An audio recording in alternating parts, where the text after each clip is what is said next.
let's talk about Stop the Asian Hate. Welcome to the Miles High Club podcast. I am your host, Miles. This is episode 25. Before we get into a serious topic, let's just sound some air horns.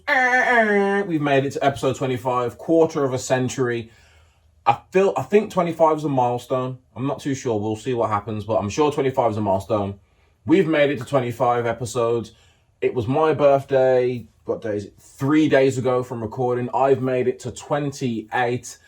Right, yeah. Before we get into that serious topic, this was my second lockdown birthday. At the time of recording, tomorrow will be Mila's second birthday, but also her second lockdown birthday. So every time I feel like I've got it bad, she hasn't even had a proper birthday yet. No birthday party, no birthday celebrations with all of her family around. It's luckily she hasn't got a clue what's going on. Luckily she doesn't know. She'll just walk down. She'll come downstairs, and I say walk. She'll come downstairs with one of us in the morning. She'll see all the stuff, get excited like she always does. Probably won't open her presents. She'll probably just look at them. We'll open the presents for her. She'll play with the wrapping paper or the boxes, just like kids do. It's one of those. But no, I had a good weekend. Had a nice chilled, again, forced, but it was a chilled one. Couldn't really do much. Couldn't go anywhere. I had some Greek food for dinner. It was just had some lemon muffins made by the missus, which were amazing. But yeah, it was another lockdown day that just happened to be my birthday as well. So fingers crossed for next year, because my last three birthdays all have been unavoidable. The very first, 3 years ago. Yes, hold on a minute. This doesn't make sense. Yeah, 3 years ago, as my daughter was being born, my missus had preeclampsia, I think. Now I forgot what it does already, but all I remember meaning is it resulted in high blood pressure and a loss of blood, which meant down the line the baby would have been okay, but the mum could have died giving birth due to loss of blood. So there was a chance she needed to have a C-section. So literally she was in hospital, and I got a call to say, like the day before I was meant to fly out to Amsterdam, I got a call to say we might have to give her an emergency C-section later on today or tomorrow. So I was like, as much as I wanted to go to Amsterdam, I couldn't risk, they said might, but I couldn't risk going to Amsterdam and being on the plane or being in Amsterdam, and they actually had to go through with an emergency C-section, because I could have got back. Getting back wouldn't have been the issue. It was the fact that I didn't want to miss it and didn't want to leave her there all by herself. So I didn't go to Amsterdam. The C-section didn't happen, but then 3 days later, she was induced. 4 days later, my daughter arrived. So you're probably thinking, Miles, you sound a little bitter. I'm not. I'm so happy that everyone was okay and that my daughter was born. I'm just saying, I'm still owed a trip to Amsterdam, and now all the borders are closed. Last year, I think we went out for lunch. I think we got out for lunch, and then just after we had lunch, I think Boris came out at like 5 o'clock and was like, right, pubs, clubs, restaurants, gyms, shut. All of you guys are to shut immediately. So that was my night over. So a few friends came around, and then this year, complete lockdown. Again, I'm in an area where I don't necessarily trust my neighbours, to where I could have even invited a few friends over just to kick it like we did last year. I didn't want to run the risk of doing that. So there we have it. But yes, the first few topics, just bear with me on these first few topics. I am trying to find happy topics, but I'm telling you, it's not a happy environment at the minute. So let's have a look. So the first topic, as I mentioned earlier, let's talk about Stop Asian Hate. This was something, I think Stop Asian Hate, it's something that's been not necessarily trending, but it's been a thing for a while, as far as I'm aware. I remember seeing things like this up last year as well. A lot of it is fueled between politics of America versus China. I'm not going to get into the politics of America versus China, but the politics it was sort of like America versus China, Google versus Huawei, Trump versus China as well. And China was banning Google, so then America banned Huawei, and it was literally a whole thing. Then coronavirus happened, and again, a bunch of, when you've got people like Donald Trump, who was the president at the time, saying the China virus, and saying it comes from the Chinese and blaming all that. You can see why, especially when it's Donald Trump saying it. We've seen in the past what his words did. Again, the Capitol riot that happened in January or start of February, one of those two. It happened all because of some words he said. Since the coronavirus pandemic, I remember when it first started, there were reports in America of Asian people getting beaten up and their shops getting burned down and all sorts of things like this, which is absolutely ridiculous, especially when we don't know where this virus came from. Because I guarantee if Trump said, oh, the straight white Christian male virus, it was created by straight white Christian males, there wouldn't be an uproar. Well, but there wouldn't be a massive uproar of people going after these straight white Christian males, would there? No. But I digress. So let me get the story up, because I think it may have happened around. Yeah, I think it happened either the day I was recording or the day after I recorded last week. But for those that don't know what sparked the recent cry for Stop Asian Hate or Stop the Asian Hate, on March the 16th, 2021, a series of mass shootings occurred at 3 spas or massage parlors in Atlanta, Georgia. 8 people were killed, 6 of whom were Asian women, and another person was wounded. A 21-year-old suspect called Robert Aaron Long was taken into custody later that day. Now, this story, at this point in time, I haven't seen this being classed as a hate crime. So they haven't classed anything as a hate crime yet. I'll talk to you the way I saw it. So I remember again, I think it was Twitter or Instagram, seeing about these 8 people have been killed.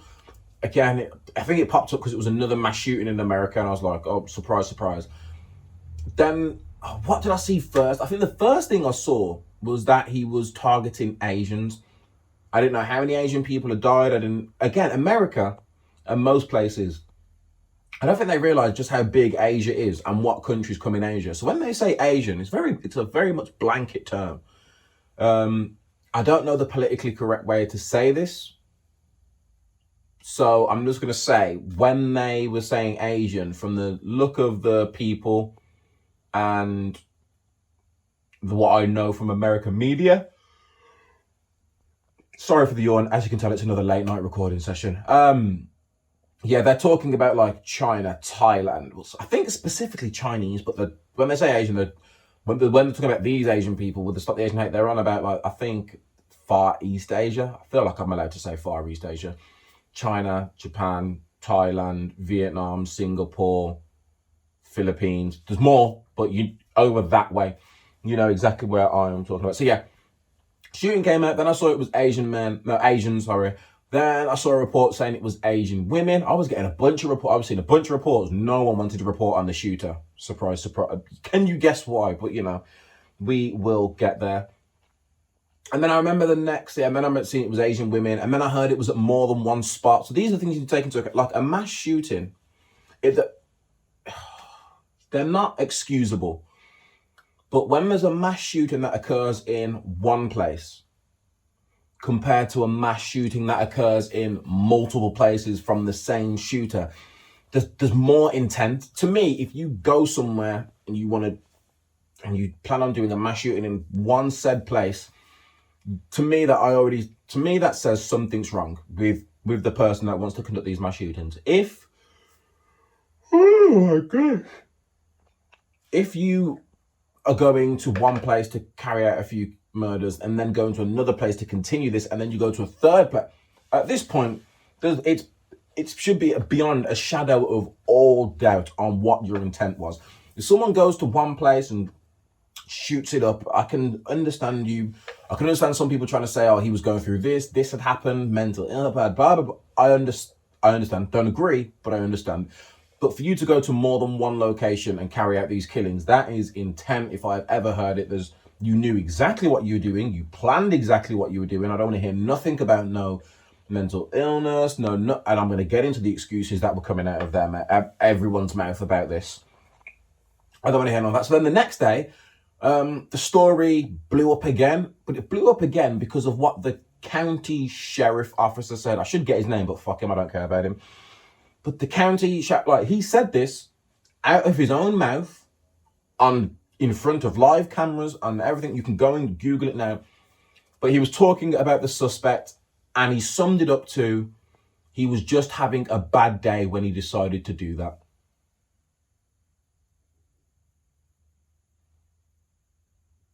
Really?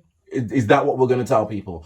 He was having a bad day, so he decided to not only go to one location, not two locations, but he decided to go to... But yeah, so he had a bad day. So if he was to shout at someone, drive a bit erratic, get into a scuffle or push in an argument, I can understand all of that because he was having a bad day. We've all had bad days, and I'm pretty sure we've all had bad days. We might have said something we regret. We might have done something we regret. Again, I can only speak for myself. It wasn't murder. It wasn't anything illegal. It was just something that you'd be like, morally, Miles, you knew better than that. But again, you was in a bad mood. No, this sheriff officer was like, he was just having a bad day when he decided to go out and start slaying Asian women. That's that. So one, having a bad day doesn't and shouldn't allow or even come into anyone's mind as an excuse or reason or whatever you want to call it to going to 3 different spots, not even close to each other, and carrying out these killings. So that happened. Then a few days later again, according to the police, I don't know why the police put this out there, but according to the police, Long said he was motivated by a sexual addiction that was at odds with his religious beliefs. Apparently, he'd spent time in an evangelical treatment clinic for sex addiction.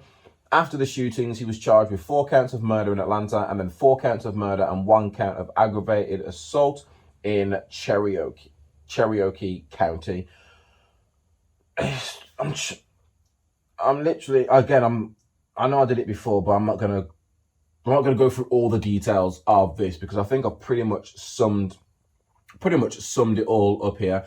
The police are saying that they have I wouldn't say no interest. The police are saying that they don't have any clue or idea why he carried this out. At the minute, they're saying it wasn't racially charged. It's got to be a hate... Hear me out why it has to be a hate crime. Like, as soon as you hear... And again, I'm only going to say facts. As soon as you hear someone has traveled to one location, killed multiple Asian women, has then gone to another location and killed multiple Asian women, and then has then gone to a third location and killed multiple Asian women and tried to kill other multiple Asian women. At what point do you not draw this up to a hate crime against either women, Asians, or both? Now, according to the details, just so I can inform everyone and I'll make sure I sound correct, I think 6 of the victims were Asian women. The other 2, they haven't said. So there might have been Asian, I'm assuming here that could have been Asian men because he was going to massage parlors where they were predominantly owned and staffed by Asian people. So I can only assume that. And another kick in the teeth that I saw from this as well. Not too sure if this is true, but I'm reporting it anyway because it's been put in the news. The husband of one of the victims who was shot and died, when police turned up to the scene, he was arrested and handcuffed and detained for a few hours. Now, let me play devil's advocate for 10 seconds because I hate playing devil's advocate, but when I don't have anyone on the show with me to do that, then I have to do it. I can see a situation where your wife's just been killed, the perpetrator's gone, the police turn up, you are all sorts of uncontrollably emotional. No. Even as I tried to say it in my head, no, the police should understand what's happened. As long as he wasn't swinging for police officers, which I don't think he was, they should have been doing everything they can to console him. Like, your wife's just died and I'm going to go put you in these handcuffs. I don't know the whole story, so I can't say fuck the police, but we're all thinking the same thing, okay? We are all thinking the same. All thinking the same thing. So that happened. I think that happened last week. There's a big campaign going for Stop the Asian Hate. Like I said, it's been fueled mostly by politics of America versus China. It's been fueled by I don't know what to call them. I don't want to call them conspiracy theories, but it's been fueled by, I'm going to say the far right. I'm just going to stick with far right because it's only the people that represent the far right that I have seen who have been calling it the China virus, blaming the Chinese for either starting it or creating it. I mean, coronavirus popped. If you knew about the politics in the background of everything that's going on between America and China right now, and you saw this happen, coronavirus popped up at a really specific time. And that's not me blaming the Chinese, by the way, people. It's just popped up at a very specific... It could have been... Because my issue with people blaming China for the coronavirus is the Chinese have coronavirus. Like, it's not like that they created it and then dropped a vial in America somewhere and then someone found the broken vial that said made in China. So that's it. No. Apparently there were traces back to a lab. So however it was created, accidental, purpose, whatever, it happened to be in China. People then went around the world. It's traveling. It's everywhere. Now, if there are reports that China hasn't got any cases and never had any cases, then I could see why you'd be a little suspicious. But no, they are dealing with it. It seems like everyone else seems to be dealing with it as well. So that was the Atlanta spa shootings. Again, I'm by myself, so I'm not going to delve into it too much because I've got no one to bounce off of. But I feel like I've made my point clear. This guy, this sicko, went from one place to another place to another place, targeting Asian women, especially when we just... Again, it wasn't as big as in America as it was in the UK, but we were just talking about how we need to protect women and about certain behaviours around women, and then this goes and happens across the pond. It's rest in peace to everyone that lost their lives. But yeah, this sicko went to separate locations to target and kill Asian women. And again, I need to try and find it, but they did say... this is another one. So here's another one that lets you know it was premeditated and planned. The suspects legally purchased a 9mm handgun at Big Woods Goods, a firearm store, and an indoor gun range in Cherokee County hours before the shooting. So it's not like he owned this gun and something happened and he was like, okay, I'm going to go. Due to the gun laws in America and the gun laws in that specific state, it literally says Georgia does not have a waiting period to buy a gun. So there's no waiting period. You can literally go into the shop. This is so crazy to me because we don't legally have guns over here. So you can't just go into B&M or Asda and pick up a weapon. But here, literally, he went into a gun store, was like, oh, I'm that gun. Clearly no questions were asked. Nothing was done. Nothing was checked. He brought the gun, and then hours later, 8 people lost their lives. It's ridiculous. I'm reading through all the details because it's on about... It literally gives you all the details of everything. The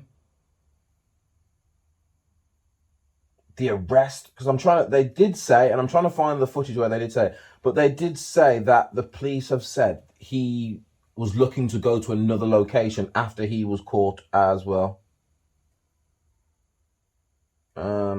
Here you go. So the arrest after the first shooting, Cherokee County Police released surveillance footage and were contacted by Long's parents. Apparently, they recognized his car and informed him that his Hyundai was equipped with a tracking device. So using this and the tracking device, they were able to actually track him down to his location. The police found a 9mm gun in his car.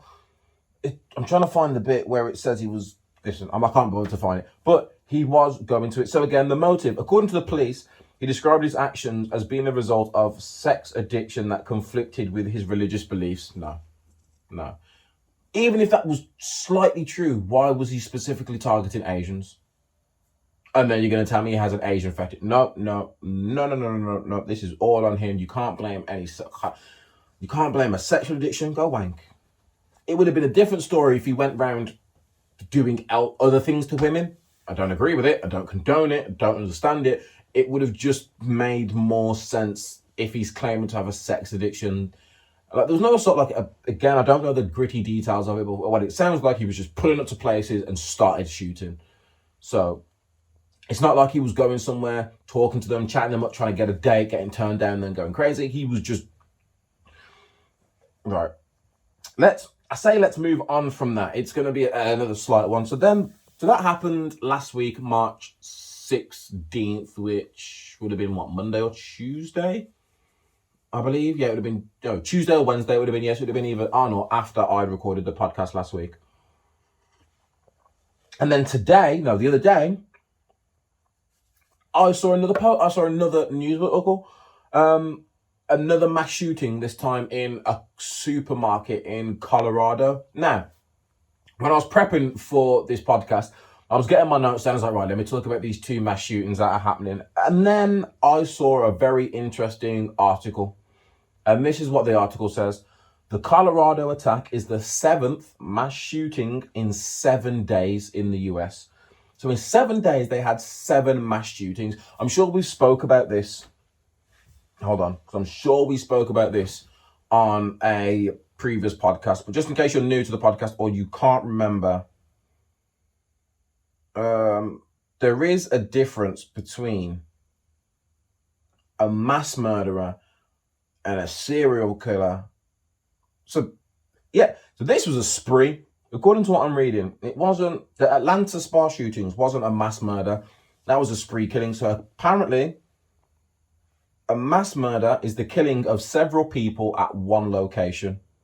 A spree murder is the killing of several people at different locations. Oh, okay, here you go. A spree murder is the killing of several people at different locations over a period of 7 days. So I guess it would be a mass murder because it was several people. Listen, either way is a horrible man. But yeah, so this came up. The Colorado attack is the 7th mass shooting in 7 days. So obviously, reading that, I had to click on it, do some research, and just see what was actually going on here. So I'm sure, if I remember it properly and it brings me the right one. Yep. It literally dates them for you. So Tuesday, March the 16th. So it was the day I recorded the podcast. So on Tuesday, March 16th, in Atlanta, Georgia, 8 people, including 6 Asian women, were killed when a white gunman stormed 3 spas, police said. I'm reading it verbatim. I didn't add white into that. But as you can guess, being as though no one's been called a terrorist or a thug or thuggish actions or anything negative about the shooter apart from he had a bad day and he was a sex addict, you can obviously guess he was a white man. That was Tuesday, Tuesday the 16th of March. The very next day, Wednesday, the 17th of March, this time it's in Stockton, California. 5 people who were preparing a vigil in Stockton in California's Central Valley were shot in a drive-by shooting. Now, luckily for these lot, none had life-threatening injuries. Now, I didn't click on a link to try and get more information about that story. I've just done it now, but not now. All it says is a total of 5 people were shot and all were uncooperative with deputies on the scene. All were treated and released from the hospital with non-life-threatening injuries. To me, that sounds like some street shit. Still a mass shooting. Like, I'm not someone here that's I'm not gonna discriminate at mass shootings. Like they say, yeah, it was a mass shooting, not mass killings, mass shooting. So no one died there, but still 5 people were shot in a drive-by. Very next day, we've gone 3 days in a row so far. Very next day, March the 18th, Thursday, March the 18th, in Gresham in Oregon. 4 victims were taken to hospital after a shooting in the city east of Portland, police said in an initial report. Again, let me click on that and it will take me to the Twitter page to see if there's any bit more information. All they've said is they're investigating a shooting in the 700 block of E. Powell. 4 victims have been taken to hospital.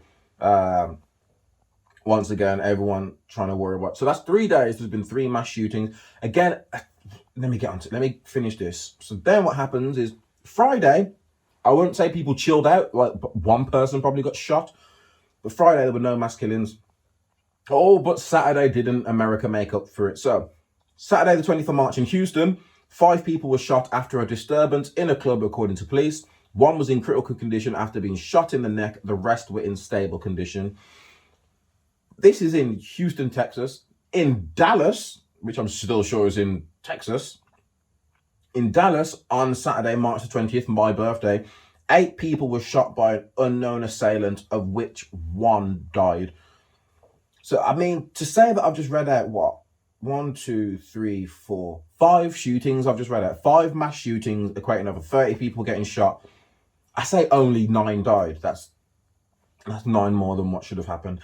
Again, there's no information on that one. And then the last one, another 3rd and final one. This is just on my birthday. Saturday, March 20th, again, this time in Philadelphia. 1 person was killed and 5 others were injured during a shooting at an illegal party. There were at least 150 people in there that fled and believed they had to flee for their lives, Philadelphia Police Commissioner said. And then the one that brought me to this is Monday, March the 22nd, so literally the start of this week in Boulder, Colorado. 10 people, including a Boulder police officer, were killed in a shooting at the King Soopers supermarket, according to police. So let me see if I can get more details on that one. But basically, from what I'm aware of what happened is they were in Colorado, minding their business in a supermarket, like shopping center sort of thing.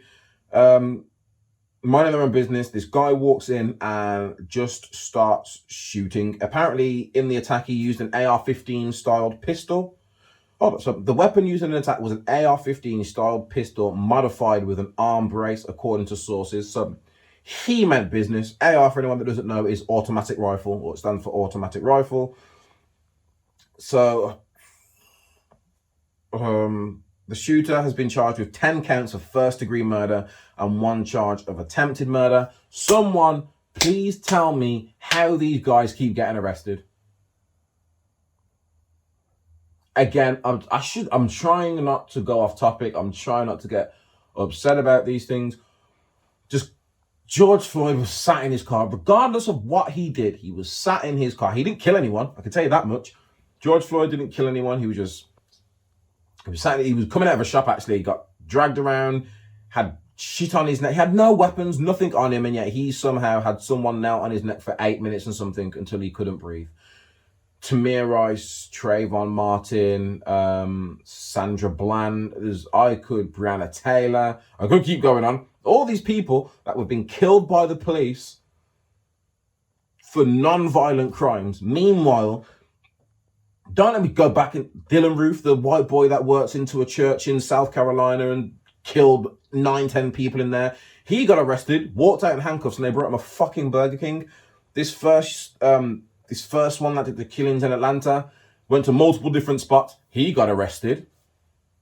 He had a gun. He was killing people, and he got arrested. He got taken in handcuffs. And then this last one as well. He was armed with either an assault rifle or a black AR-15 and wearing a tactical or armored vest. And you can see it in the pictures as well. So he went out looking for business. The suspect had removed all of his clothing and was dressed only in shorts when he was taken into custody. Arrested. Brother says he believes the suspect was paranoid, but say he may have been suffering from mental illness. Like, I'm literally seeing a picture of him now. He is in shorts, topless, and there is blood running down one of his legs. Unfortunately, during this mass shooting, one of these police officers who actually stepped up to do his job got there early, got in there to try and stop what was going on. He was actually killed by this guy. So again, black people are being killed for non-violent crimes, for apparently resisting arrest. But just because police officers are racist and scared of black skin, these people have been getting killed. Meanwhile, this guy can shoot 9 people. No, he can shoot 10 people, one of those people being a police officer, and he's still walked out the building in handcuffs. I'm not saying he should be shot. I'm not saying all white criminals should be shot. All I'm saying is there is a clear distinctive difference as to how police are treating non-black people and how they are treating white people. And I'll leave it there. And if you're bored of hearing people talk like this, then turn off the podcast and go listen to some racist shit to make you feel a lot better. But hey, that's the world we live in. So this then brought me, well, that didn't bring me to it. I saw something about which one is it? The Colorado one that said, I think it was like a few weeks or a few months before this attack happened, the Democrats were actually lobbying to get AR-styled weapons banned in the state of Colorado. Republicans fought against it. The NRA fought against it. It didn't happen. The NRA and Republicans were celebrating because they saw it as a victory. Then this happened. So again, I mentioned, you all know, most people watching this now live in England. We have guns, not legally. Our police officers don't carry guns with them. From what I know, they have a whole separate unit, and they get called out depending on what the call is that's been put in, or I know in London they're on standby because of the shit that happens in London. So for us, it's not really a problem. And I feel like, I'm making this up, but I feel like if you asked the UK or just England, the population of England / the UK, do you think we should have guns? Do you think we should make guns legal, very similar to what it is in America? I would put a good 85 to 90% of people saying no. I can really see that. But so I was like, right, I know it's their Second Amendment. Their Second Amendment to bear arms. Some states they have this. Some states they have like open carry states, so you can just walk around with your gun out or gun holstered and can be on show. Others are concealed states. You can walk around with it on you, but it's got to be concealed. Some are only in terms of having it in your house to defend your home. Different states have different rules. So I was looking through different things about gun laws, and I came up with two interesting articles, which was the pros and cons of gun ownership. Well, the first one was the pros and cons of gun ownership for home security, because in America, gun ownership should really only be for home security. There should be no reason, apart from hunting, which again, it's up to you whether you agree with that or not. There should be no reason that you're walking the street armed. But that's just me. Here's a fun fact I found. There are about 300 million privately owned firearms in the US, which works out to roughly one gun for every man, woman, and child in America.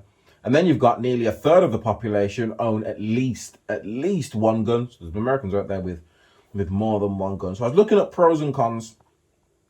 The first article I came up with, it just had one pro, one con.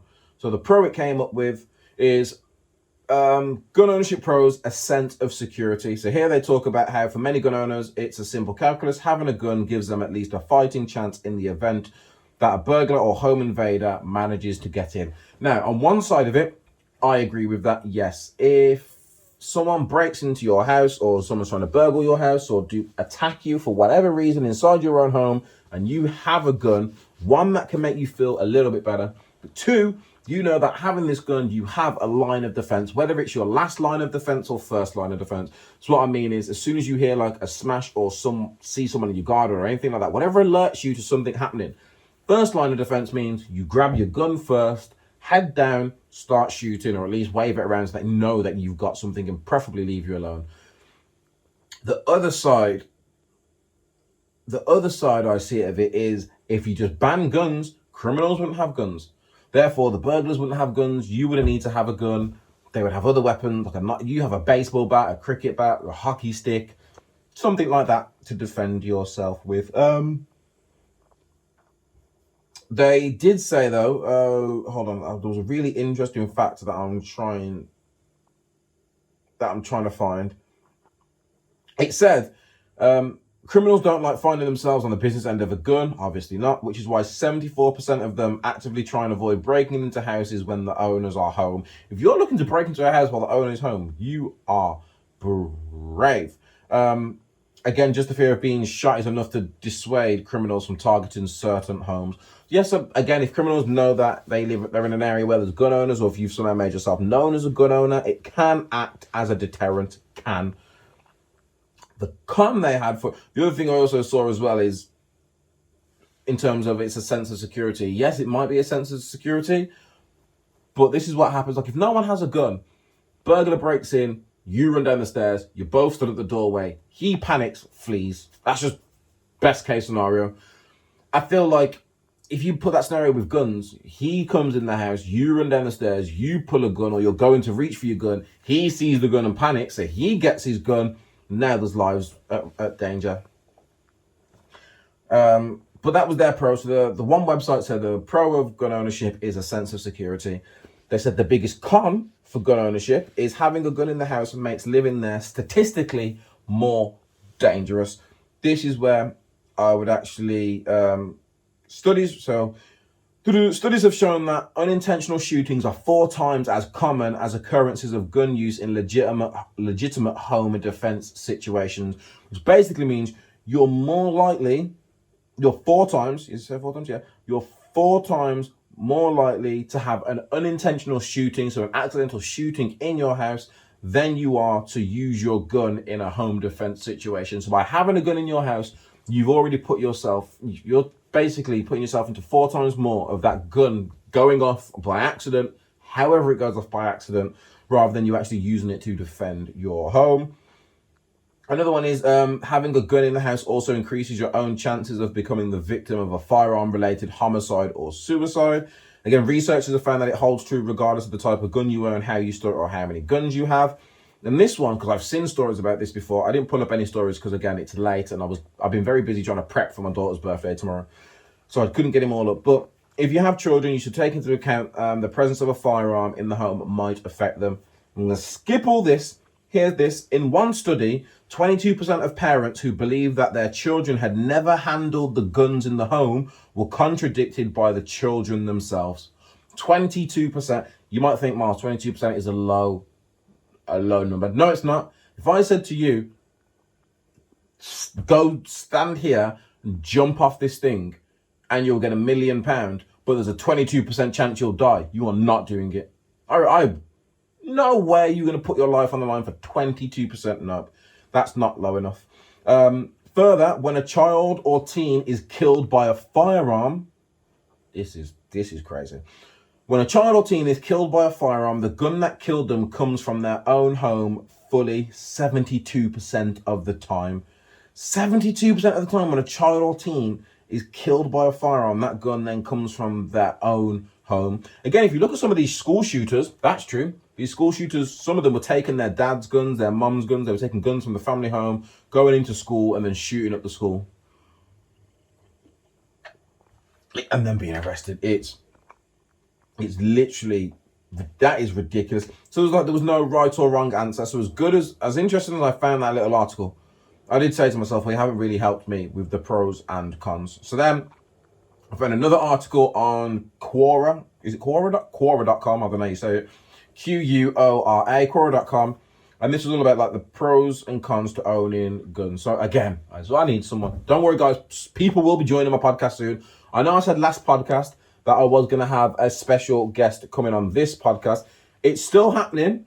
We were going to record it today, but then some things popped up. So it was like, we'll record it tomorrow. I said yes. As soon as I said yes, I then remembered tomorrow's my daughter's birthday. So there is no way in hell I'm going to be able to record a podcast. So this is why, probably one of the main reasons why I'm recording late. I was like, you know what? I just have to record a normal podcast this week.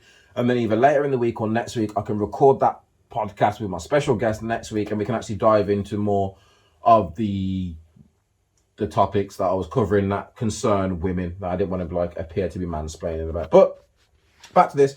What are the pros and cons to gun ownerships?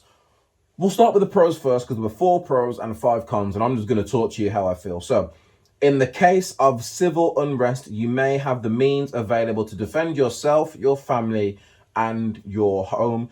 So yeah, if there's an uprising, a zombie outbreak, civil unrest, as they say, like protest, or basically like people just going batshit crazy and taking to the law in their own hands, having a gun means you're able to defend not only yourself, but your family and your home.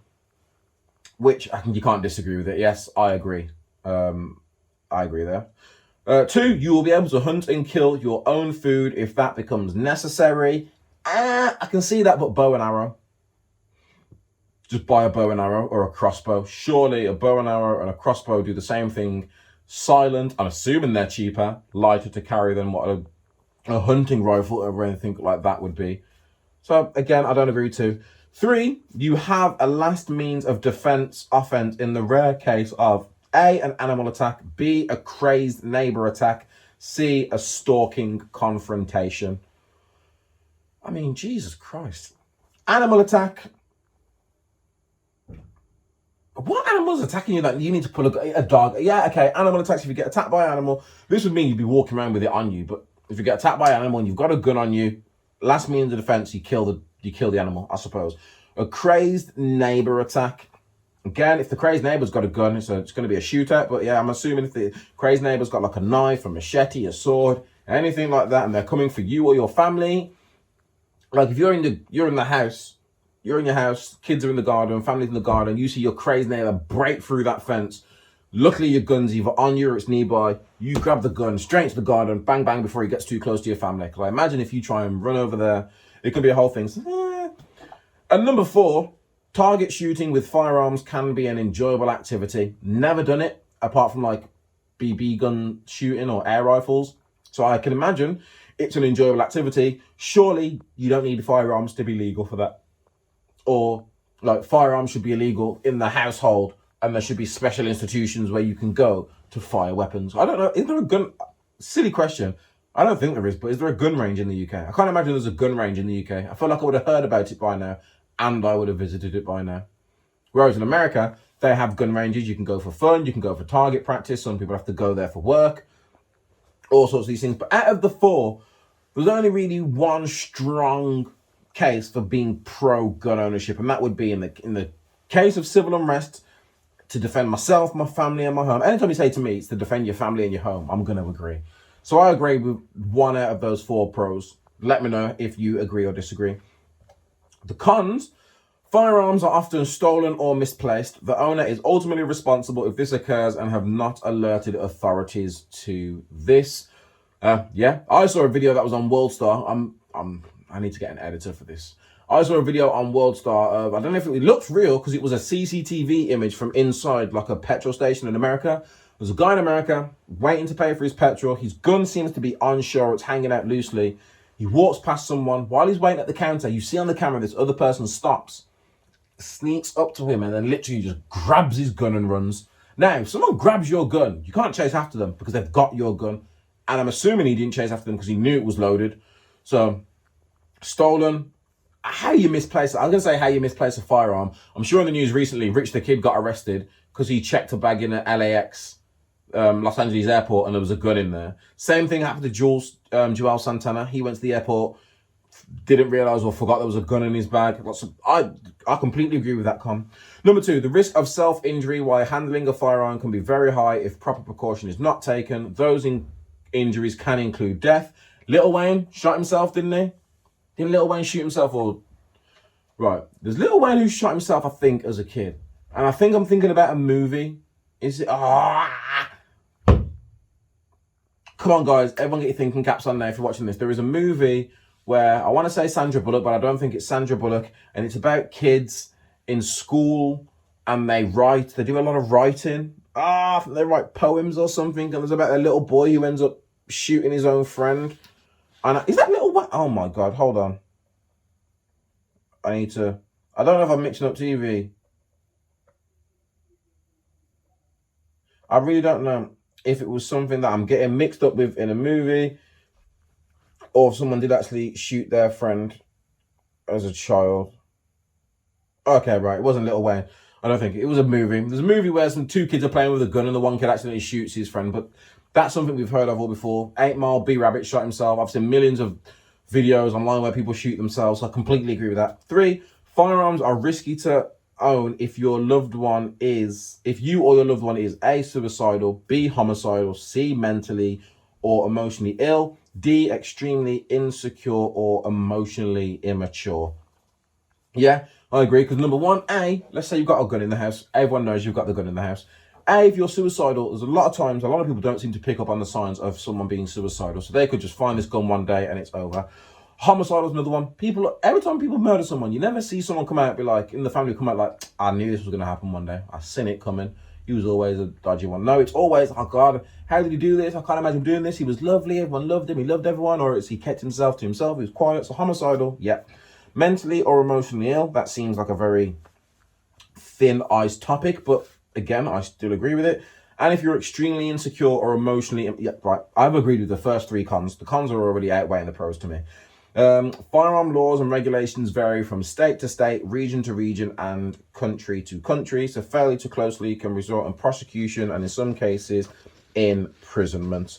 I guess that could be tricky if you don't do your research. If you live let's say you live in Texas, I don't know my states. Well, I know some states, but I don't know where those states are actually on the map. But let's say you live in state A, and state A allows you to carry firearms, and then you want to travel to state D, but to get to state D, you've got to go through state B and C. Now, state A and state D allow you to carry firearms, but state B and C don't. If you drive from state A, where it's legal, and then get stopped in state B or state C, you could be fucked having a firearm. Now, I don't know the rules about I was driving through to here. I didn't realize. I just knew it was good to have it in my home. It was good to have it at place A. It's good to have it at place B. I'm sorry, I didn't really think about B and C. Not too sure how well that'll work in a court of law. The number 5, improperly stored or secured firearms can be misused by young children, leading to situations which may include death or deaths of a friend or family member. Again, completely agree. Completely agree with both of those points. So to me, both of those points are completely valid. Well, all 5 of those points. So for me, I agreed with one pro of having a gun. You can defend yourself. But all the cons that come with it, it just doesn't seem worth it. It literally just doesn't seem worth it. I've literally just typed in, and I need to make sure they're not the same one. So I just typed in child shoots into Google. First one that comes up, boy 2 accidentally shoots mother in Milwaukee. A 2-year-old boy has accidentally shot and killed his mother in the US city of Milwaukee. Police say the child found the gun underneath the car seat and accidentally fired it from the back seat. A 4-year-old boy in Florida shot his mother in similar circumstances. Look at that. But the gun was under the seat. The kid picked it up, didn't know what it was, and he's shot and killed his mum. Imagine having to grow up with that on your conscience. It's not the kid's fault. You're probably thinking, Miles, you're going to tell me it's the mum's fault. I mean, yeah, she's dead. Oh, apparently the site is unavailable to visitors from the European Economic Area. All right, Fox. Sorry. And CBS. Well, but basically, I can see how literally 2-year-old shoots and kills his mum in Iowa, which I believe is at Wisconsin. So that's a completely different one. A toddler boy got a hold of a gun that was concealed in his mother's purse and shot her in a crowded store. I mean, the oldest child was in the living room. Oh, there's another one here. If I can actually get onto this website, unless this American thing blocks me again.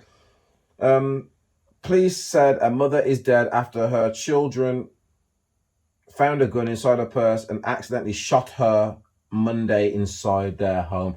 I don't know how many more of these stories you need me to read out before you realize that having guns around kids is just not a good idea. Never a good idea, and it should never have been a good idea. But like I said, I'm going to move off that now. I haven't got a great load of other topics. These were like the big things that popped up to me that I wanted to talk about in the week. But because I had something else planned, I kind of dropped my whole topic search. So let's just jump straight into what's on the box. What's on the box, the weekly segment where I discuss all the things that I'm watching in TV and movie. And hopefully you guys eventually learn how to start typing these comments and telling me what you're watching and start suggesting things to watch. So I'm going to go through what I watched in order that I watched it and give my reviews on it. So the first thing that I watched was Falcon and the Winter Soldier, which is on Disney Plus. Falcon and the Winter Soldier. You know what it was? When they all got announced, I wasn't that excited about Falcon and the Winter Soldier at first. And then WandaVision came out, and again, WandaVision didn't help, because WandaVision was, personally to me, it was amazing. So because it was amazing, I was like, I can't wait for Winter Soldier and Falcon and the Winter Soldier.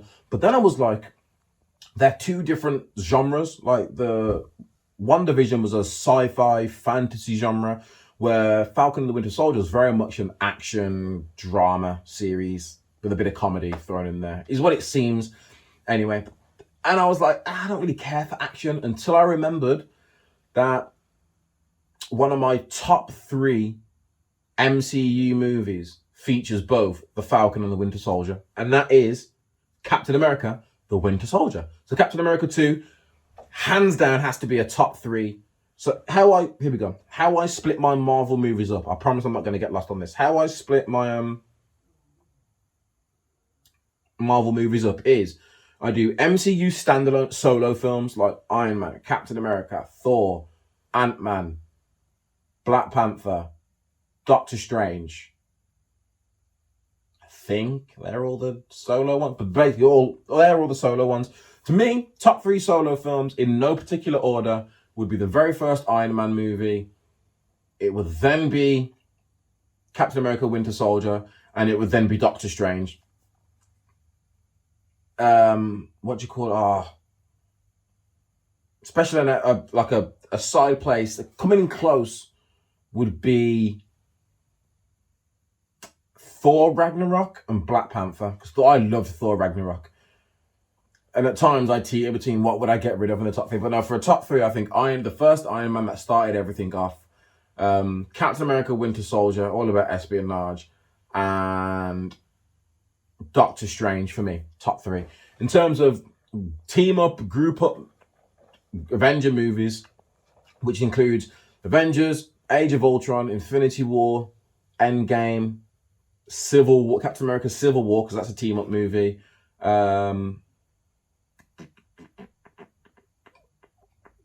Guardians of the Galaxy 2. I would argue Thor Ragnarok, because it's Thor, there's Hulk, Loki, Valkyrie. No, they're not in it. Korg and Meek. That is kind of a team up movie, but again, I think I would go the first Avengers, Infinity War, and I want to say Endgame or Guardians of the Galaxy, because it's hard for me to split Endgame and Infinity War up. But I think if I just looked at them as separate standalone movies, as much as I love Endgame for all the emotion and it tying the 10 stories, the 10 years of MCU together and putting a nice little ribbon on it just for it to get undone for the phase 4, Infinity War as a standalone movie, if you take everything out, if you're just watching it as a standalone movie, Infinity War is the better movie. I'd go Avengers, Infinity War, Guardians of the Galaxy, I think. But back to what I was saying. Falcon and the Winter Soldier came out. Fun fact, it actually broke Disney Plus's users record-breaking viewers. So they didn't disclaim any numbers, but they said it broke records. But yes, Falcon and the Winter Soldier. This takes place, I think it's like 5 months, or it's a few months after Endgame. So WandaVision was 3 weeks after Endgame, because we see a flashback with Monica that said 3 weeks. 3 weeks. Falcon and the Winter Soldier set like 4 or 5 months after. We're seeing Bucky, who looks like he's going through some therapy because he keeps having nightmares about his previous height when he was a Hydra agent and all the Hydra missions we go to. It looks like he's working on something. That part of his pardon was that he's not allowed to kill. I forgot all the 3 things that are part of his pardon, because I haven't written any notes because I wasn't going to do this week. But yeah, he's basically got these things that he has to do. So what it looks like he's doing now is going around and cleaning up the mess that he made as the Winter Soldier. He captures this doctor person who used to work with Hydra, but then when Hydra disbanded, she sort of went back to normal life. He doesn't kill her. He basically gets her set up so that the police come and arrest her for her crimes, which is good. The first episode wasn't too focused on Bucky. It was more focused on Sam and the Shield. So it starts with Sam's got the Shield. He's on it, well, doesn't. It starts with Sam on a mission where they're saying that someone's been kidnapped and that he has to get them before they get into Syria, or before they get into Libya, Libyan airspace. When this was coming out, I saw that Falcon and the Winter Soldier had a $25 million budget per episode. So each episode is meant to be like a little movie. 6 episodes, 40 to 50 minutes long, $25 million budget. Did they put that budget to use? The first action scene of Sam flying in his wingsuit, chasing down people, getting chased by helicopters, flying through canyons, taking out people in wingsuits, getting on the plane, using his wings as a shield, fighting on the plane, then jumping back off the plane and chasing down a helicopter while being chased by a helicopter, and Red Wing comes out. Listen, I don't want to give it away. Spoilers, should have said this at the start, but you guys know what's happening by now. That chase scene was fantastic. Sam completes the mission. He's then talking to some guy called Torres who lets him know about oh my God. Listen, it's gone out of my head so much, I can't even think what the bad guys are called. I want to call Flag Smashers. I was going to call them the Hand, but that's because their mask has a red hand on it, but they're called the Flag Smashers. He's been monitoring some chat around Flag Smashers. Sam tells him to keep an eye on it. If anything comes up, let him know. He doesn't, because at one point they're all sitting there after the mission. Sam's fixing the Falcon. Torres is filming things and is getting a bit closer. I was like, he's part of the Flag Smashers. Until you get to the scene where he turns up to meet the Flag Smashers. Some guy, some superhuman. I've seen a lot of talk about this. He seems to be a superhuman because he just jumps out of a 2nd-story building, lands it perfectly with 2 bags, walks in one direction, holds his hand out. These 2 other people with masks on come and grab the bank. So it looks like he robbed the bank, I think, as of money, but we don't know what he's actually robbed as of yet. Torres, the good guy, tries to stop this guy, pulls his gun out on him. He gets beat up. Like he gets WWE beaten up. Like beat up, picked up, slammed. And then he's just looking up at someone, he gets his face stamped on. And as soon as he got stamped on, when he stamped on his face, I was like, I don't think Tyrus is a bad guy. He's obviously a good guy. Now, he might get convinced later on in the series to join them, but at this point in time, he is clearly a good guy. So that's they're going to be the main bad guys. It feels like the start of this was just a fun start. I don't think it was, it might be Toledo. I don't think. I've seen a few conspiracy theories that we'll get into.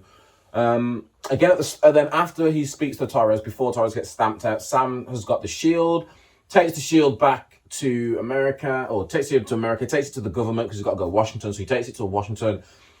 Basically, Captain America gave him the shield. Sam's like, I think the shield it doesn't feel like it belongs to me, it belongs to someone else. He means Captain America, who you don't see in this episode at all. You hear him, but it's a flashback here and you don't actually see him. So Sam makes a big speech and says, this is a symbol of something. I shouldn't use it. No one should use it. It deserves to be here in a museum where people can come admire and pay their wishes to Captain America. Fast forward to the very end. They've already turned their back on Sam. I don't think it was even in the museum for 24 hours. They introduce some new Captain America who's got the shield. Sam sees it. Sam looks pissed. This new Captain America looks like a... Sorry about that, guys. For those listening at home, there was a fly flying in front of me, so I just had to quickly take it out. Sam. They give the shield to his new Captain America. He looks like a dickhead. Like, he looks like someone who's going to be a prick. In the comics, there's a guy that replaces Captain America. He's not like Captain America. Like, if you've seen the first Captain America movie, like, he was this skinny, scrawny guy that stood up for himself no matter what. In the training camp, they throw a fake grenade. Everyone runs off, but he jumps on it because it shows how courageous and brave he is. Captain America was a specimen. He was a specimen just of morale and physical stature. So this new guy, we'll have to wait and see who this new guy is going to be, what he's going to do. I feel like what's going to happen, because we've seen trailers of Sam with the shield, and what we saw in trailers we haven't seen in episode 1, which lets me know that something's going to happen where Sam's going to get this shield back. Is Sam going to get it back legitimately? Like, are they going to see that this Captain America's a dick and give it to Sam? Is Sam going to be like, yo, fuck this guy, he's not portraying the shield in the right way, he's not doing the Captain America name justice, and take it back that way? Who knows? Why don't they want Sam? Well, it seems like at first I thought they were going to play into like a whole race thing of they don't want Sam to be Captain America because he's black and it's America, and the Captain of America can't be a black guy, it should be a white guy, whatever. But so far, we've only got one episode out. So far, it seems that Sam willingly gave up the stature of possibly becoming the next Captain America. Again, the people he gave it to, they were like, yeah, we'll keep it in here. And then as soon as he left the door, they seem to have just had plans in the background to stick it on someone else. Because this guy comes out in full Captain America outfit with the shield. So it's not like a last minute decision. They knew what they were doing when Sam was giving this shield back. But listen, Falcon and the Winter Soldier, I am hooked already. The story is great. The action, again, if you watched WandaVision and wanted more action because you didn't get any action until the very last episode, this is kicked off with action from the get-go. You've got action in the first 10 minutes. You've got action sprinkled on the way through. What theories have I got at the minute? None. The Flag Smashers are superhuman. What are their powers going to be? I don't think they're aliens. They're superhuman. It's Falcon and the Winter Soldier. I'm going to assume it has something to do with the same serum that was used on Captain America and that was used on Bucky. We know the bad guy from Civil War, Zemo, I think. Zemo or Zeno. Him. We know he's coming back in it. We see him in the trailers, but he's not in the first one. So is he running the Flag Smashers? Is he part of the Flag Smashers? Did he have some super serum left over or find some super serum somewhere and give it to a few of these Flag Smashers? That's why they've got this incredible strength. That's one that we will have to wait and see for. Sam's sister, there's a whole story about Sam's sister wanting to sell their family boathouse or something because they can't afford to keep it running. And Sam's like, we need to keep it. And she's like, we don't have the money to keep it. Sam's like, I'm an Avenger. I've looked it all up. We can get a loan. They go to the bank. The bank guy's a douche. Because the bank guy's basically, he's talking to him, he's like, I can't see no income for the past 5 years. Sam's like, oh, duh. The blip happened, the snapping, whatever you're calling it. That happened. We all disappeared. Came back, but it's good now. I'm an Avenger. I've got work. I can show you that I can pay for it. He was like, since people have been coming back, it's all changed. And he was turning them down for the money as well as asking Sam. He literally asked Sam for a picture. Sam's like, "You taking the piss?" But basically, yeah, they didn't get the money. They didn't get the loan. I'm thinking Sam's sister might become a flag smasher. If she's not already a flag smasher, I've got a feeling Sam's sister might become a flag smasher. But that's The Falcon and the Winter Soldier. 2 thumbs up from me. I recommend you go and watch it. If you're into Marvel, you're already watching it. But if you're into Marvel and you said, I'm not going to watch it, watch it. Watch WandaVision, but watch this. And if you're not into WandaVision, The Falcon and the Winter Soldier is completely different. It's amazing. Looks just as good. $25 million budget for each episode. There's only 6 episodes. It's a lot more action-packed. If you enjoyed the Captain America movies, especially Winter Soldier and Civil War, and you like all that action, Falcon and the Winter Soldier is the one to go for. So I watched that. When did I watch that? I watched that Friday. I watched it Friday morning. I realized I didn't do this in the order that I've watched them, because I did watch that Friday morning, but it was overshadowed. It seems to be overshadowed slightly. I think it depends on what community that you're part of or who you follow on, but it seemed to be slightly overshadowed by the Zack Snyder's Justice League cut, the Zack Snyder cut, Zack Snyder's Justice League, I think it's what it's called. Yeah, from the look of it, from what I'm looking at, it's called Zack Snyder's Justice League. Now, before I get into this, I'm just going to quickly check. I just want to quickly check something before I... Oh, wow. Yes, so, to me, it's a no-brainer. It was fantastic. Oh, the Snyder Cut Justice League was fantastic. Yes, it's 4 hours. I watched it in 2 sittings. I'm sure I watched 2 hours of it on Wednesday, and then I watched another 2 hours of it on... I watched the last 2 hours of it on Thursday.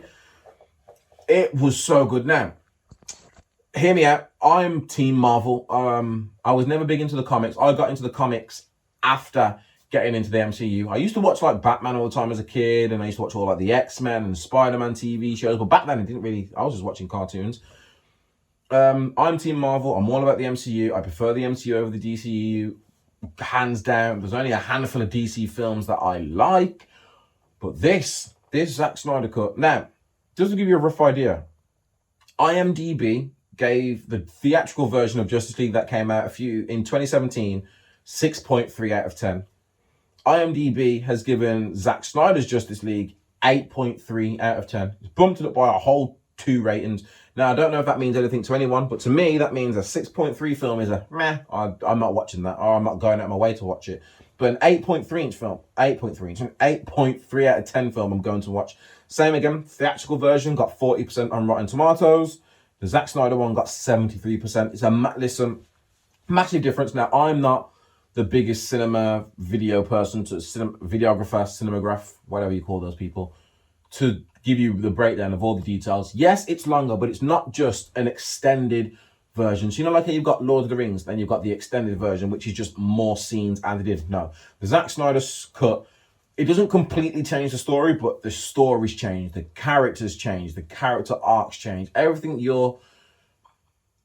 changes. Like, the story makes sense. The story's got purpose. Cyborg and Flash have so much more to do. They're made to look so much better. Superman is brutal in this movie. You don't see Batman for the first 20-30 minutes. It's not all about him. The CGI is still shit. Let me get that out there now. The CGI is still pants. Steppenwolf's armor still looks when I was watching it. Anything they did underwater. Anytime they went underwater when they were doing Atlantis, I couldn't stand the way it looked. But apart from that, everything else was fantastic. The story was a much better story this time. I think when you watch it last time, it's what? Batman captures this parademon, thinks something's coming because he gets a flashback from the Flash, and I don't even know how to explain what happens in the theatrical version. But in Zack Snyder's, I was going to get a list up of the different changes made, so let's see if I can go off the top of my head so I'm not keeping everyone listening to me guess. First things that changed, the tone. Because of what happened, the theatrical. For those that don't know, Zack Snyder was originally producing this, and then his daughter died, so he stepped away from the project. Josh Whedon took over. Josh Whedon is known for doing like the Marvel movies, like Guardians of the Galaxy, very humorous. He added a bunch of humor and just changed the whole tone of the movie so it didn't go. Like, you could watch it and you could tell that two opposite people directed this movie. So from there, what we then had was a tonal change. There was a lot less comedy in it. It was Wonder Woman got more, the Attack on Atlantis got much more of a showing than what it did in the theatrical version. Like, it actually shows you the Atlantans putting up a much better fight against Steppenwolf. It gives you a better look at how Atlantis defended it. You get more information about Steppenwolf. You get more information about his backstory and why he's actually there. You see Darkseid. In the theatrical version, there is no Darkseid. I think they mention his name once or twice. We actually see Darkseid. We understand that Darkseid's the one. No, we understand that Steppenwolf betrayed Darkseid, so he's come to Earth to retrieve the mother boxes to make it up to Darkseid. There is just so much more into it. We get Superman's black cape. We see Superman beat the shit out of Steppenwolf more than he does. Like, he's got his black suit, and I'm telling you, when he's fighting Steppenwolf, so in the other one, Steppenwolf says something. Superman comes in and says, something about I stand for justice, and then fights him. In this one, Cyborg it's different. Again, it's not just extended, like, it's different from how we saw it. Cyborg's trying to separate the mother boxes. Steppenwolf lands behind him, goes to swing the axe. Out of nowhere, the axe just hits Superman's shoulder. Superman looks at it, blows his ice breath on it, and then just taps it so it shatters. And then when I tell you he beats the dog shit out of Steppenwolf, like, he's beating it, like, he gets on top of Steppenwolf and he's punch, laser beam eyes. Punch, laser beam eyes. He's just beating him up. Laser beams off one of his hook antenna things that's part of his head. In the theatrical version, Steppenwolf gets stared. His parademons chase after him. He flies off. In this version, he gets stabbed through the back because he's got no armor on because Superman burns off his armor. Aquaman stabs him through the back with his trident. He then gets punched off the trident by Superman, and as he's flying through the portal back towards Darkseid, Wonder Woman chops off his head. His head rolls over to Darkseid, who literally just steps on his head and crushes it because he doesn't give a fuck about Steppenwolf. This movie actually made me it made me very excited for what else the DCEU's got to bring next. No other DCEU film has done that. DCEU is the DC Extended Universe. So Marvel have got their cinematic universe. DC have got the Extended Universe, which I think is Man of Steel, Justice League, Aquaman, Wonder Woman 1984, Shazam. I'm not too sure about Suicide Squad. I think Suicide Squad's part of the DCEU, but there you go. But out of all of those films, Wonder Woman was just a really good film. It didn't make me excited to see everything like the rest of it. I was just like, this Wonder Woman film's dope. I can't wait to see another Wonder Woman. This Justice League has made me want to see what else Zack Snyder and the DC can do, because it was dark. It was something different from Marvel. It was really good. Really, really, really, really good. Another quick one is Raya and the Last Dragon. Brought that. It's available on Disney Plus Premier Access for £20. And then I think it gets launched for free in June if you have it. But Raya and the Last Dragon. Let me read a synopsis for you so I don't give spoilers. Long ago, in a fantasy world of Kamudra, humans and dragons live together in harmony. However, when sinister monsters known as the Droon threaten the land, the dragons sacrifice themselves to save humanity. Now, 500 years later, those same monsters have returned, and it's up to a lone warrior to track down the last dragon and stop the Droon for good.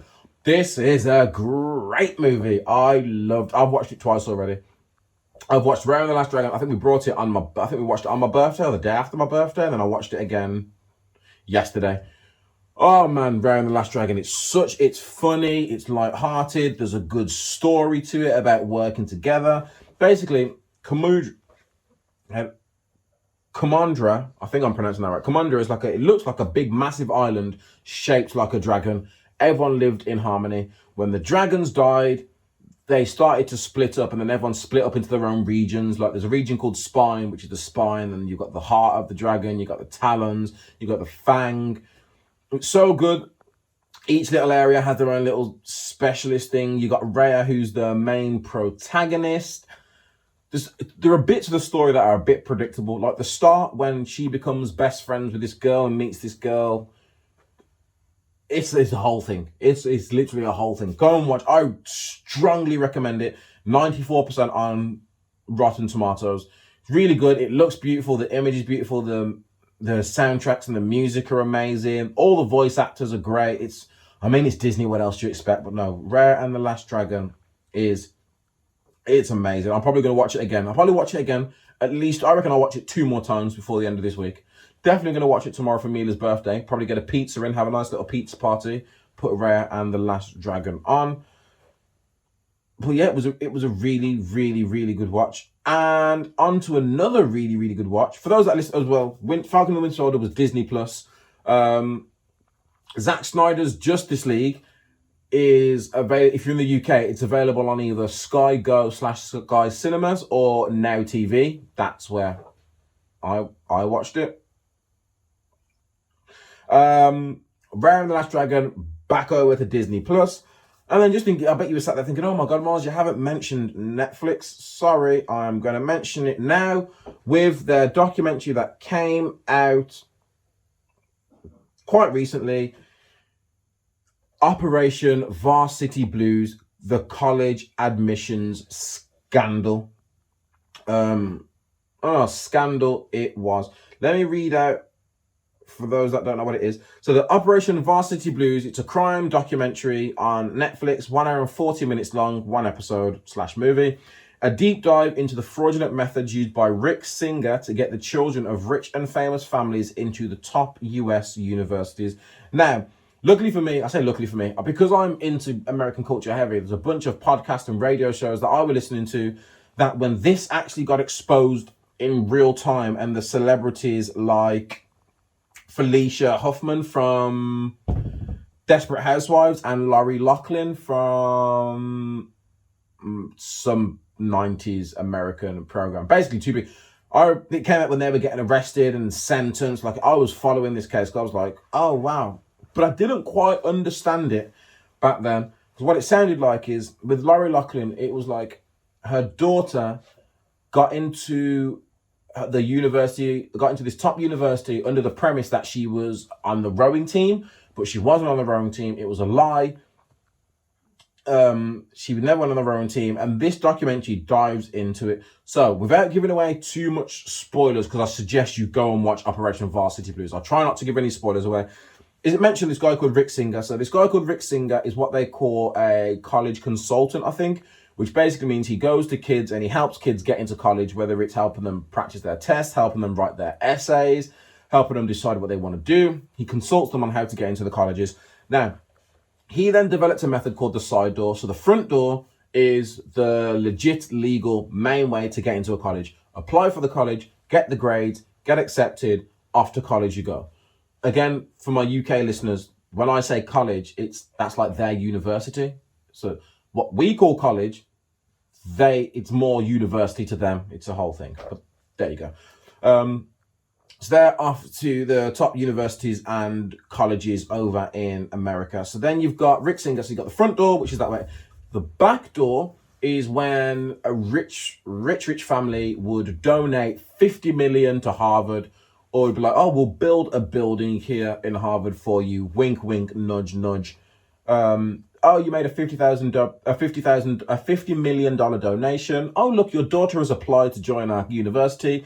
Yeah, we'll let her in our university because she has the grades and she meets the requirements. But basically, she only got in because mommy and daddy or nanny and granddad have just dropped 50 million in a donation to them. But not every family can afford to drop 50 million or can explain where that 50 million's gone. So Rick Singer developed what he called the side door. He would charge them a lot less, like 200. Some people were getting charged 200,000, 400,000. All of them seem to be under $1 million.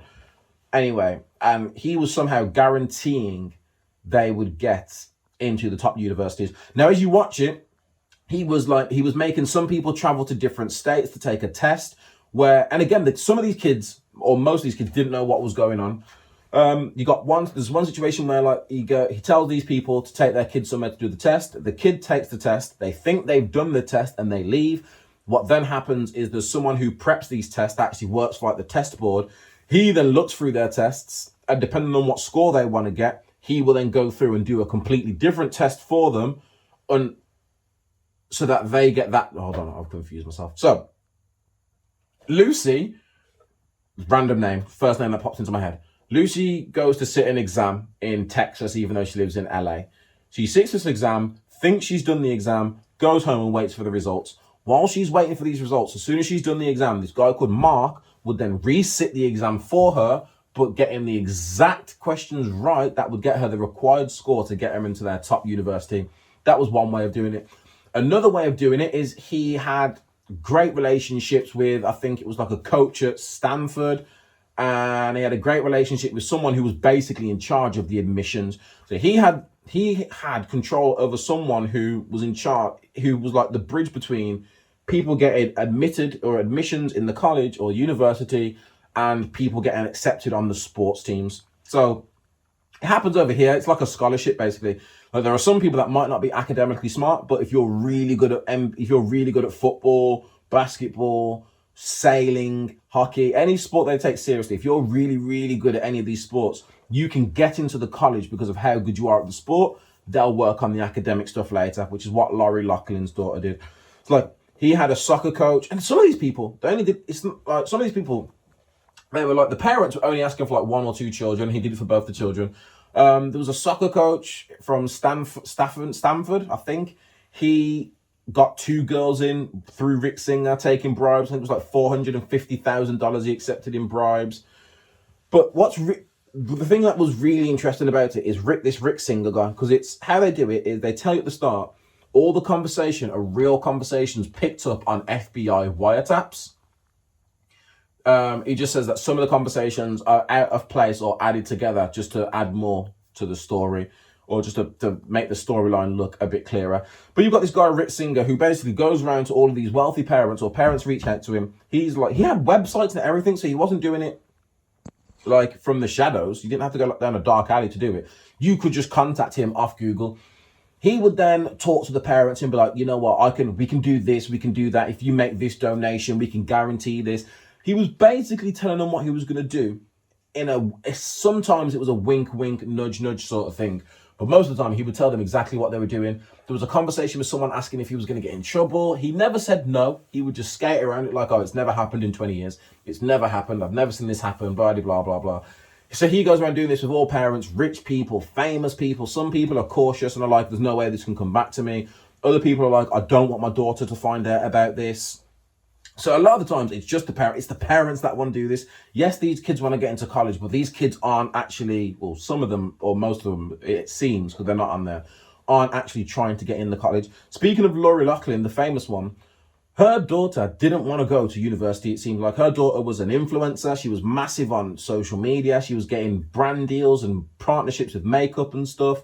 She lost all her sponsorships, or most of her sponsorships, and a lot of her followers when this scandal blew, because it was looked at as, you're a rich, privileged, famous child with rich, privileged, famous parents, and you're basically taking the spots from people that can't afford to do what you did, which is illegal, by the way, because you're bribing people. They can't afford to bribe people. They're just trying to get in off their good hard work. And there are people out there that really deserved to get into these colleges and universities, and they weren't getting in because of this fucking scam. And one thing that triggered me so much is this Rick Singer. He was saying things like, oh yeah, he goes, what we can do is I can put your kid down as black or Asian, and then if I put them down as black or Asian or Latina, what that'll do is it'll get them picked up in the affirmative action plan, which basically means these unis and colleges that have to hit a certain quota or criteria of how many ethnic minority students they've got, because traditionally they've just been only letting in white people. He's like, if I put your kid down as black or Asian or Latino, he's got more of a chance of getting accepted under the affirmative action. Like, it's real low down. But the thing that annoyed me the most, two things that annoy me the most, is one, this Rick Singer, it's all his idea. He gets in touch with the parents. Sometimes the parents get in touch with him, but it's all his idea. He constructed everything. The second the FBI came down on him, oh my God, this guy turned snitch. Like, as soon as the FBI come down on him, he's there doing wiretaps. He's there wearing a wire and meeting up with people. And he's basically meeting up with people because he's been caught by the FBI, and he's saying, so you know what we did? I'm being audited by the IRS. You know what we did. You were part of it. You agreed to it. But if anyone asks, just say you made this donation. Most of them are like, yeah, okay, that's fine. Yeah, that's fine. There are a few people who clock what he's doing. Like, there's one person like, yo, are you stupid? No. He's like, this is all you. This is all your plan. You did this. You did all this on your side. I just made a donation to a good cause for these good kids. I have no idea if my daughter got into the college because of you. He's like, no, this is on you. So like, he's a fucking smarmy bastard. But it's white collar crime. Everyone involved. There was a black guy involved as well, so it kind of threw my race thing out the window. But the black guy involved was a teacher taking a bribe. And it was just, everyone started snitching. And you know what's funny? The funny thing about this, even though no one seems to be getting arrested for it, is the only reason that this came under wraps is because one of the parents he'd worked with was being investigated by the FBI on a completely separate incident, got arrested, and then when he was in the interview room was like, do you want to know about this guy bribing, do you want to know about this guy that's taking briberies to these schools to get kids in? And they were like, hold up, what? Tapped Rick Singer's phone, turned up at a hotel room. I'm trying not to give it all away. Just go and watch Operation Varsity because it was horrible. And I've literally just seen something on here on BuzzFeed. 24 facts about the college admissions scandal that scream privilege. One thing that annoyed me as well, there's one light-hearted moment in this where one of the first guys Rick Singer goes to, he says to the guy, look, we've just made, the parents are going to make a 50 grand or £500,000 donation to such and such. This guy's like, oh, okay. He gets the donation. No. This guy reached out to Rick, and Rick reached out to this guy and was like, can you get this girl in? He's like, I don't know. I can't do anything about that. The girl gets in. So because the girl gets in, Rick thinks the guy did something when he didn't. Rick gives him £500,000 as a donation, bribery. This guy doesn't keep the money for himself. He goes and tells the school principal. He tells everyone. He then starts putting all the money into the sailing team. So he does what he should have. He does what these donations are supposed to be for. He actually puts in to help the kids. But he gets pulled by the FBI. He's facing fraud. He's facing like 3 charges. All the charges to do with fraud and bribery all carry a 20-year sentence. Remember that in a second. Remember these charges carry a 20-year sentence. She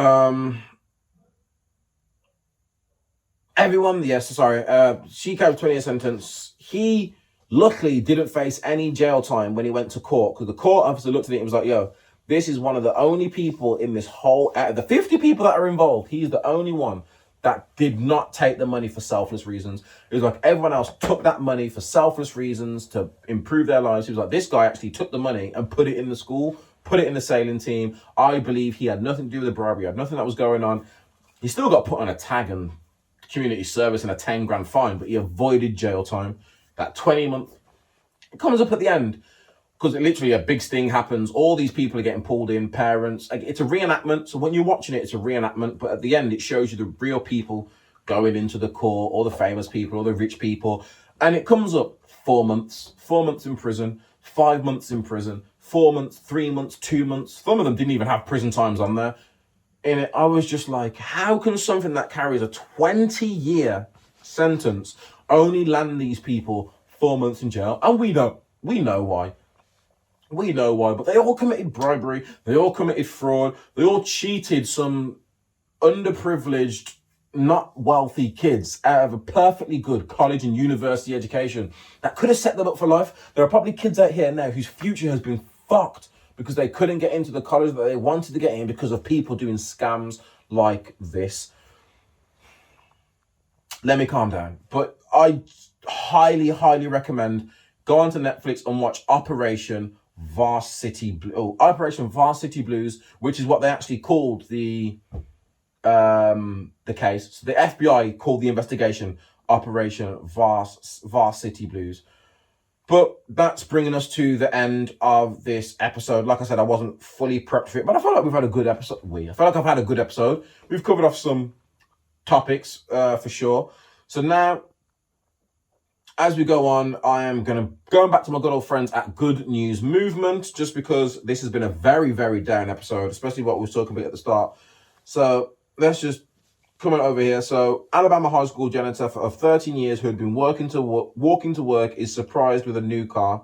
So high school custodian Samuel James has been walking to work since his car gave up on him, but his walking days are over. In the video, James is surprised with a Toyota Highlander SUV outside of his high school in Alabama. He says he's thankful for all his good friends at the school that came through for him and brought him this. Isn't that just sweet?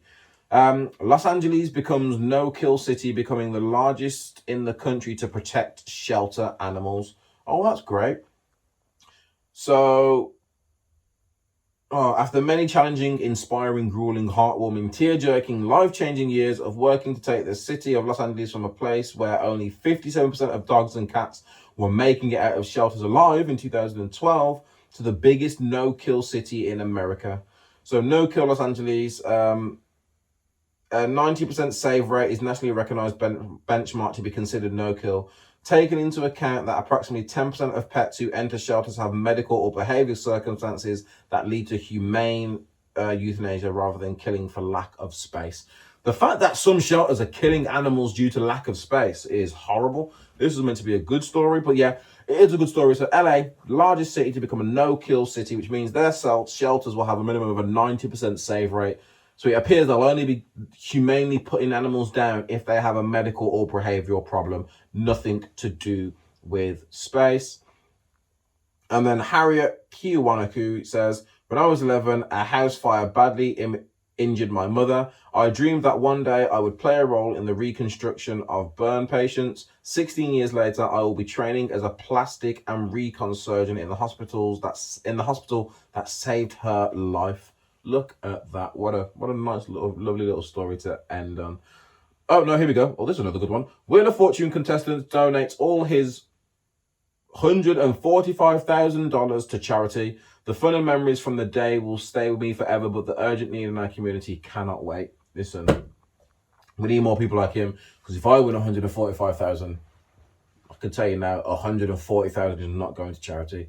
We'll see what we do with the rest of that 5,000. But this has been another episode of the Miles High Club podcast. We made it to episode 25, and we ain't stopping anytime soon. Again, don't forget to like, share, and subscribe. Get in the comments and let me know your thoughts on any of the topics covered today. Until the next time, I've been Miles. Peace.